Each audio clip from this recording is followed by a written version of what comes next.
Welcome to Redefining Medicine, an intimate and personalized program that illustrates a different side of the practice of medicine. Our in-depth conversations will focus on the physicians and practitioners who are redefining medicine through their integrative, functional, and holistic approach to health and well-being.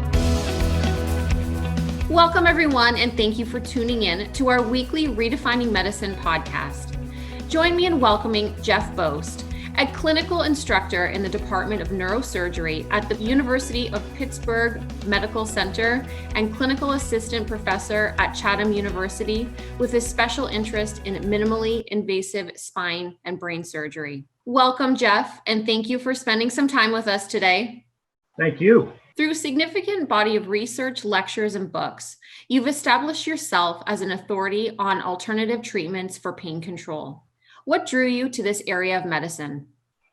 Well, that's a great question, and I have to answer it because we're in neurosurgery. My partner, Dr. Joseph Maroon, and we've worked together for about the last 33 years. Dr. Maroon is also the senior vice president of the A4M, and I've had the experience, a lot of experience on alternative medicine relative to Dr. Maroon's introduction. But I have to say, it starts about 20 plus years ago as we got sort of tired of always fixing the car after it was broken. So our patients came in with very preventable conditions of the spine and other joints that have become overworn and painful, whereas they immediately said, well, let's take a pain pill, let's take non-steroidal medications, take those things that have significant side effects. Certainly some people needed surgery, and we were certainly very busy. But what basically happened is we started putting on our thinking caps as far as what was out there that could be used to help patients to take every day. So non-steroidals, you shouldn't take over about a 2-week period without side effects. We had patients come in that had emergency surgery for bleeding ulcers. So our first stop on that path was to look at fish oil, the natural anti-inflammatory. And as scientists, we're at the University of Pittsburgh, we decided to do a study, and we looked at about 200 or so of our patients who we had recommended fish oil, and about 60% were able to go off all pain medicine and non-steroidals. We wrote that up, believe it or not. We won first place at our National Neurosurgical Convention for a poster that we had presented that year. So it really snowballed from there. We found that there alternative treatments like supplements and other good choices that we learned over the years through attending and participating in A4M conferences really expanded our knowledge base. And so what's the neat part of it is we've been with probably A4M almost 20 years. And now our colleagues in traditional medicine are saying, boy, you might have had it right. What is it about this fish oil that we should consider? What other turmeric or other natural anti-inflammatories? Along that path, we wrote a couple books on the subjects. We've written lots of articles, and as you mentioned, we've lectured extensively with the A4M and around the world actually on the alternatives to traditional medicine. What are the most significant changes and advancements that you've seen within the field of pain management since you first began? Well, as I mentioned, I'm a physician assistant and have been so for about 30 years. And what has occurred is well documented relative to the use of pain medications. We've gone from a period when I first started where maybe people were suffering and pain medicines weren't as available, to an era maybe 5 or 6 years ago, up until 5 or 6 years ago, where there was actually a pain score. And unless your pain level was of a certain amount, you got a pain pill no matter what. And as we know, that snowballed into a lot of prescription narcotics being written, and obviously the abuse problems that are associated with that. So I think there's more of a logical approach to pain and conventional medicine. We don't necessarily have to have someone completely pain-free, but it's important to manage pain. So that's on the medical side.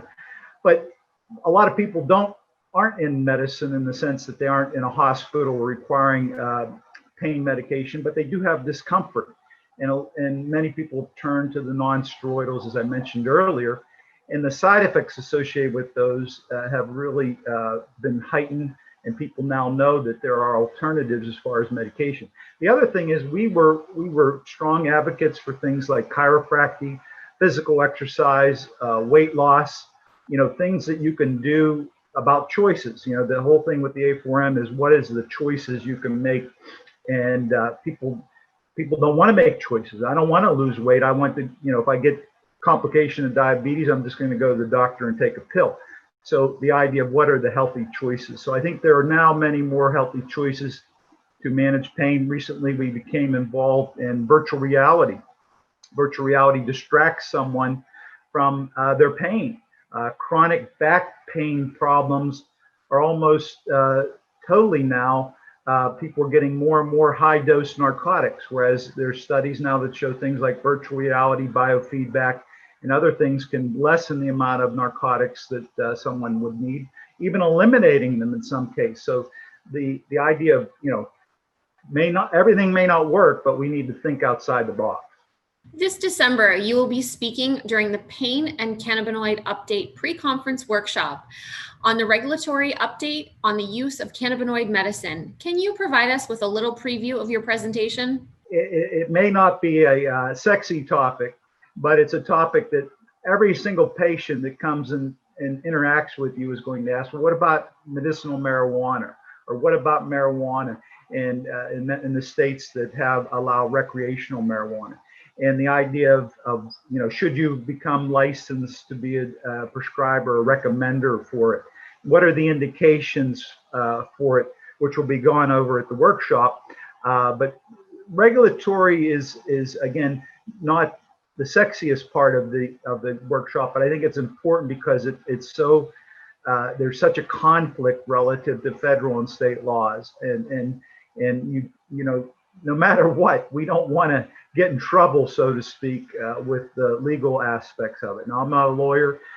There's a big disclaimer there relative to the lecture, but there's a lot of information that I'll provide relative to the history of hemp and CBD and the history of marijuana and the laws that are governing it and how things have changed. For example, this recent election has, there's 4 more states that have put into effect legislation, some recreational and some legalizing it. So the idea of this being very contemporary, very up to date is what I'm trying to include in the lecture. I really want to applaud the A4M relative to the organization.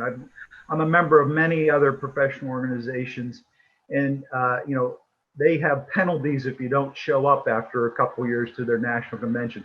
Every year, A4M is filled to the brim with people who are excited to learn.